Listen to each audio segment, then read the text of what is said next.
Every day, once I'm just about wrapped up with the show notes, I jump on our community tab on the YouTube channel, usually a few hours before the show starts, and I ask the community, I say, hey, we're just putting together the last notes. Do you guys have anything you want to see us talk about? And one of our users suggested this. They said, well, you know what? Now that Wonder Man has come and gone, it would be nice to hear how you guys would rank the live action MCU series. I thought, you know what? That's I don't think we've done that in at least 4 or 5 Disney Plus shows. Does Daredevil Born Again count? It absolutely counts. Okay. 100%. It's in the MCU now. So I thought that was a really neat idea now that we have Wonder Man to put into the list. So we're going to go down and give our list from worst to best. I'll start things off of the MCU Disney Plus shows. Now, before I start any list, remember, this is all subjective. Certain shows will hit you in a better way than they hit me, and vice versa.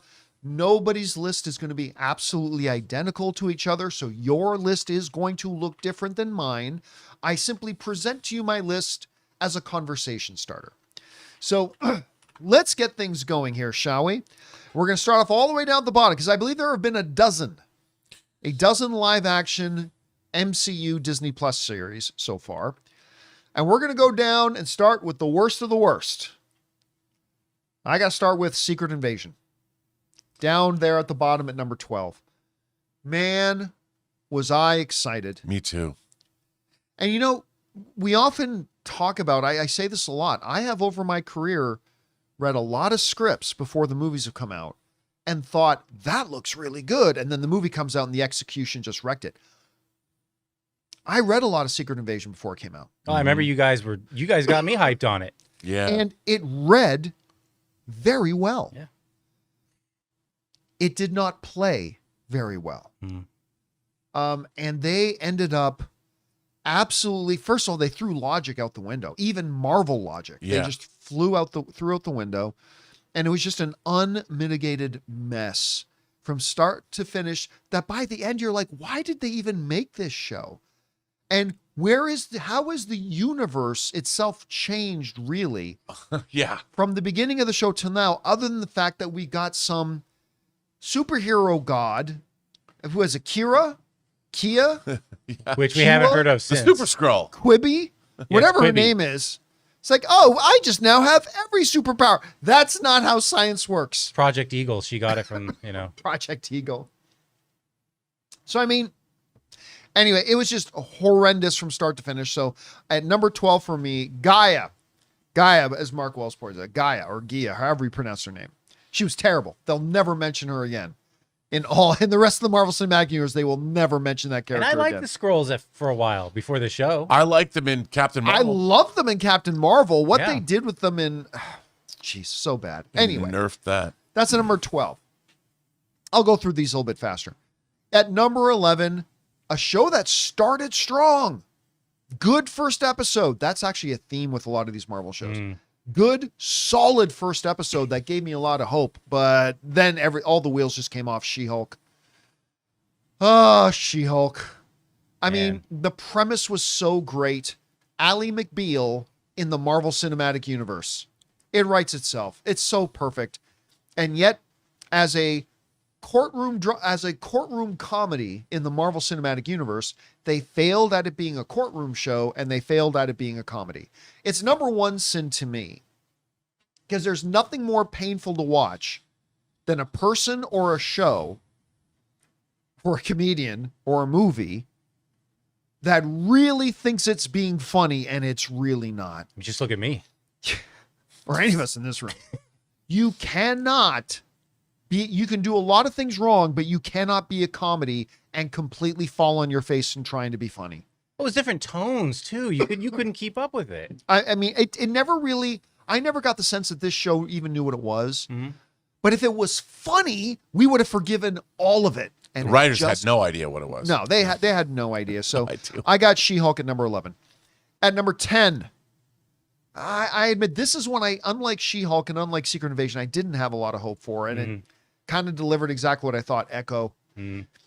Echo, again, is a show that from episode to episode, it seemed to change what its thematic direction was. By the end of it, I still didn't really know what the whole purpose of the thing was.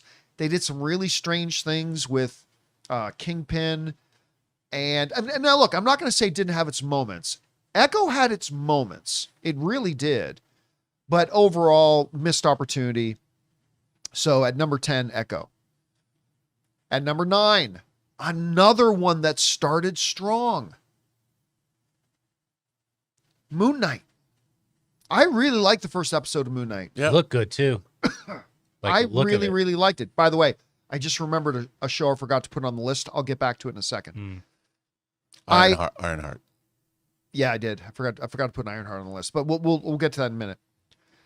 Moon Knight was one that started strong, great themes, terrific performances, but it started to meander. It's like, why is he doing this? And even for me, it came down to the last episode, Rob. I remember going into the final episode, I'm like, look, right now I'm really on the fence on this show. They had a couple episodes were bangers. Couple of them were just a waste. And I remember going into the finale going, this is going to decide for me whether I ultimately liked this show or didn't like this show. And the finale was a miss. And I ended up not liking the show. It really forced the issue on it too. It was like, how can I like this? Oh yeah. Now I didn't hate it, Mhm. but I did. I was pretty disappointed with it. So I got Moon Knight there. Next up, also had its moments. For sure. I will always love the Tracksuit Mafia. I love them. But Hawkeye. Bro. I got Hawkeye down at number 8. Listen, a good intro for Kate Bishop. Some of the action sequences were pretty good. There was even some really good, there was a few little elements of good mystery. This is a show that had some stuff going for it. Now, I love the Hawkeye character, but again, I just kind of ended this one a little bit disappointed with it. Yep. I thought it could have been better. Again, not so much where it's like, well, that was a waste of my time watching it. No. But I was the LARPing disappointed. episode was a waste of our time. Oh my, yeah, that one was like, what are you doing? What are we doing here? But anyway, so I got Hawkeye at number 8. At number 7, now we're turning the corner into shows that I basically kind of enjoyed. At number 7, I got Falcon and the Winter Soldier. Now, this is a show that should have been better, but it was all carried by the fantastic chemistry between Sebastian Stan. You shipped them. What's that? You shipped them. Yeah, You I relationship ship them. Yeah. I ship them. And Anthony Mackie. I thought their chemistry was great, and it really carried the show for me. Again, some lowlights, but some highlights as well. Overall, and generally speaking, I liked Falcon and the Winter Soldier. I liked it. All right. Now we get down to number 6. And this one, I got to say, I quite enjoyed. Surprisingly so. Agatha All Along. This one surprised me. And I think it surprised a lot of people because the ratings were bonkers good on this. People kept viewing it. They showed week after week. The viewership went up and up and up and up. This was a charming, fun, funny, but also at its core, it had a really good mystery and some decent little twists. And Aubrey Plaza as Death was great. Could have been better. Could have had a little bit more of a solid story. Maybe could have gone down, explored a few more themes a little bit more. But overall, I thought Agatha All Along was pretty darn good. So I've got it in my number 6 spot. In my number 5 spot, the newest entry, Wonder Man. Just had a very good time with it, man. I mean, again, it slows down when you get into episodes 7 and 8. Oh, the finale had some really good stuff in it too. But the first 6 episodes were great. I loved it. I had such a good time. And again, totally built on the strength and the power of the insanely great chemistry between Yahya Abdul-Mateen and Sir Ben Kingsley. That's what carried it. And it worked for me on a lot of levels. So Wonder Man at number 5. At number 4, it may not be as good as its iteration when it was over at Netflix, but I thought Daredevil Born Again was pretty damn solid. Did they have a couple of weak moments? Yes. But Kingpin has never been more Kingpin. I really love this whole thing about, all right, I'm going to try for a minute to be a straight lace. F this. I'm going to start killing fools again. Oh my God, when he crushed that guy's head like a melon. It was just awesome. You know what? There's even this one episode that a lot of people who liked this series didn't like the episode. It was that one with the bank robbery. I think it might be my third or fourth favorite episode of the season. I actually really liked it. I actually like that. I did too. I did too. I had a really good time with it. So anyway, not as good as the Netflix iteration, but worthy of the name Daredevil. I've got Daredevil Born Again at number 4. At number 3, I got Loki.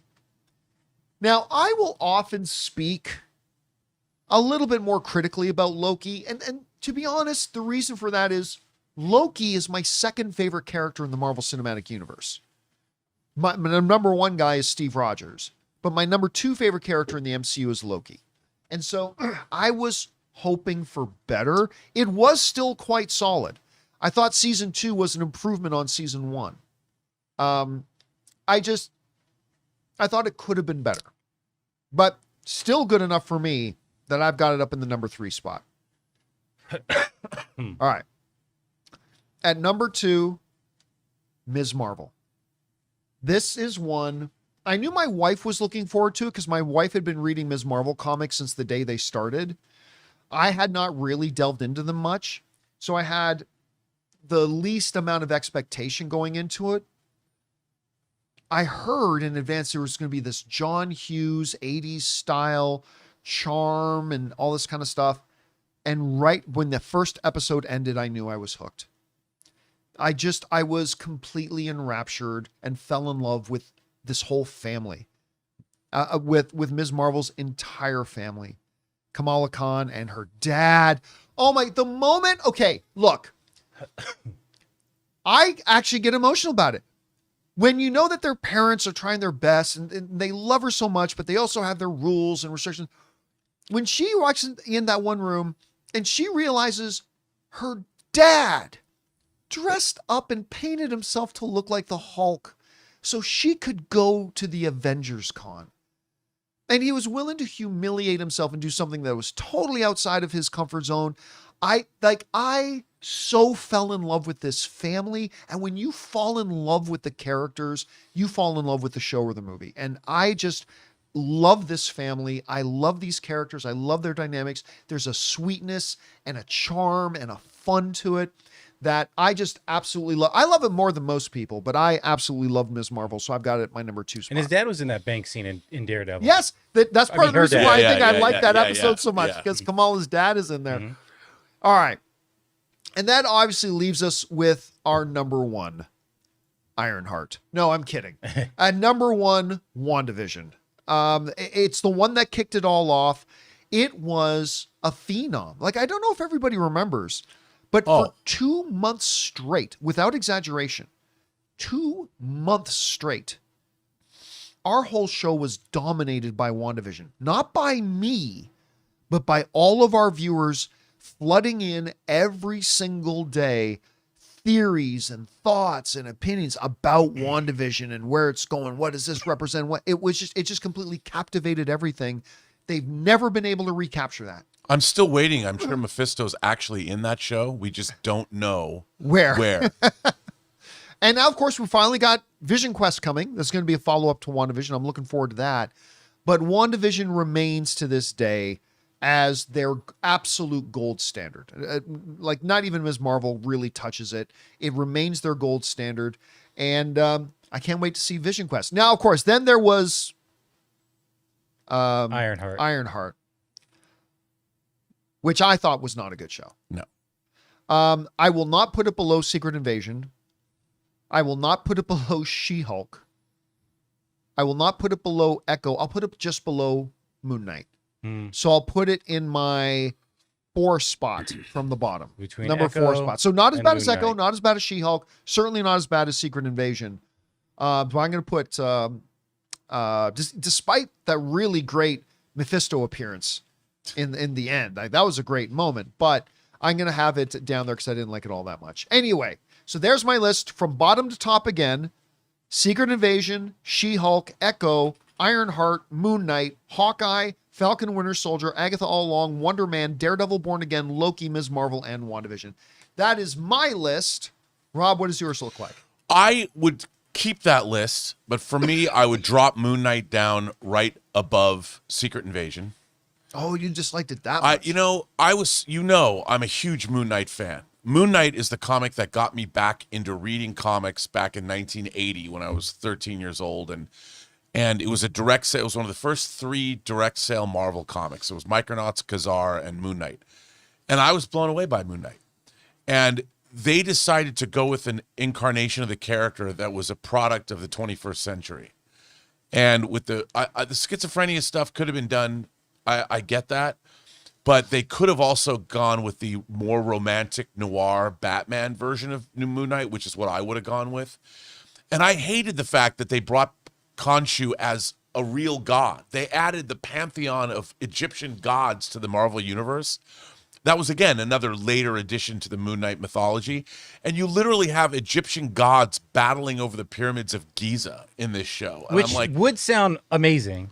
well, I But mean, under these circumstances. I mean, it was an extinction level event for the people of Cairo. I mean, there's people's souls getting Right. like eaten. I'm like, I'm saying what the in its hell? own world, it would have been amazing. Yeah, what the hell is this? And I thought Oscar Isaac was good in the role. I just thought so that wasn't for me, And then I would put up Falcon and the Winter Soldier. I would put it. It's my second favorite Marvel show, so I would put it between Miss Marvel and between WandaVision. So you got WandaVision 1, Falcon, Winter Soldier 2, Ms. Marvel 3. Yes. Interesting. And those are the differences. And then we didn't bring up the one shots, Werewolf by Night. Well, because those aren't series. Yeah, and they're not. the Guardians of the Galaxy. But I would Christmas put those way special. at the top too. I thought those were great efforts. I love them both. And like you, I'm very excited to see what Terry Matalas has done with Vision Quest. From what I understand, I'm sure I can tell you without a shadow of a doubt, it was definitely going to be up there as my favorite Marvel show. Only because James Spader is one of my favorite actors, and I'm hoping it harks back to that conversation that Paul Bettany and James Spader have at the end of Ultron, where he says, "Well, I was born yesterday." That's a great that relationship between Vision and Ultron is at the center of this new show, and I can't wait to see it. And Terry's very deft with science fiction concepts, so I'm sure that's going to be a great show too. Here's an interesting question. As I look down the list here, WandaVision, Ms. Marvel, Loki, Daredevil, Wonder Man, Agatha, Falcon, Hawkeye, Moon Knight, Ironheart, Echo, She-Hulk, and Secret Invasion. As of right now, only 2 of those have gotten season 2s. We've got season 2 of Daredevil Born Again. It's coming out in about a month and a half. And we had Loki season 2. Yeah. So it makes me wonder, and they're saying there's no expectations for Wonder Man getting a second season. So it's like, are they going to treat these seasons as limited series events, or are they going to try to do more seasons? You mentioned Hawkeye. Hawkeye's supposed to have a second season, right? Yeah, I mean, they keep talking about it. Yeah. They keep talking about it. So Also, I would imagine that Daredevil and Wonder Man are probably 2 of the cheaper shows to produce, because, can you imagine the budget on She-Hulk when you have to CG generate Jennifer Walters as She-Hulk? Oh, that was not a cheap show. No, Yeah, that was not a cheap not at show, all. yeah. And I would say that Wonder Man, look, and I'm not saying that Wonder Man was cheap to make, because but it just doesn't have the kind of visual effects that the other shows do. And I hope that Trevor Slattery relationship with, I loved that. yeah, it was so good. And that's what the core of that show is, not superheroics. It's Did you have a people. chance to finish it yet? Yeah, I watched the rest of it. Okay. And I think I liked the series a little bit more than you did. It worked for me the last 2 episodes. I watched it last night, and I just really liked that. I just love them. Yeah. I don't care what the show's about. I just want to watch the 2 of them go on a cross-country odyssey, go on a European, make that the motorcycle show with Charlie Borman and Ewan McGregor. Yep. I want to see that. You know what I would watch? Remember how back in the movie talk days, every once in a while, like me, Schnepp, Dennis, Harloff, Ellis, we would just sit on a couch and watch a movie, Right. and just have the cameras on us, and we would just us talking through the movie. I would watch an entire series of Trevor Slattery and Simon sitting in a movie theater watching a classic movie and talking through the Oh, classic like Mystery movie. Science Theater. Yep. 3, that. You do that with those two characters, I'm totally in. Well, maybe if they go back to Paramount, they could do a whole stream of TikTok videos with What them. little tickety talks. Anyway, Yeah. guys, Disney's doing that too, so maybe you can get away with that. question is for you. What do you think about this? How would you list the current running, well, not necessarily current running, but the live action Marvel series that they have had on Disney Plus? Remember, you can't count the special presentations like Werewolf by Night or the Guardians of the Galaxy Christmas special, but how would you rank the ones that they've done so far? Whatever you guys would rank them, jump down to the comment section below and leave your rankings there. Hey guys, thanks so much for watching this video. Make sure you like the video, leave a comment, and subscribe to our channel. And don't forget, we have a daily podcast called the John Campea Show podcast, available on Apple Podcasts, Spotify, or your favorite podcasting app of choice. Go and subscribe to it today so it'll be there when you need it.